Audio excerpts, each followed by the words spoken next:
বাঙালি মানেই পাতে একটু মাছ লাগবে, আর তা যদি হয় মাছের ডিমের বড়ার তরকারি, তাহলে তো কোনো কথাই নেই।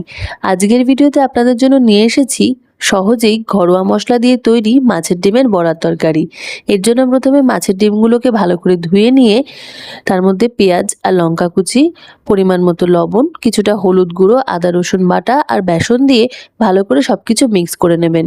এতে কোনো রকম জল ব্যবহার করবেন না। কড়াইতে তেল দিয়ে ছোট ছোট বড়ার আকারে ভেজে নিন। বাকি তেলে গোটা গরম মশলা ফোড়ন দিন। পেঁয়াজ, আদা, রসুন, কাঁচা লঙ্কা একসঙ্গে বেটে মশলাটা কড়াইতে দিয়ে ভাজতে থাকুন। কিছুটা ভাজা হলে হলুদ গুঁড়ো, জিরের গুঁড়ো, ধনে গুঁড়ো, লঙ্কার গুঁড়ো দিয়ে মশলার সঙ্গে ভালো করে মিক্স করে নিন। কিছুটা জল দিয়ে মশলাটা কষিয়ে নেবেন।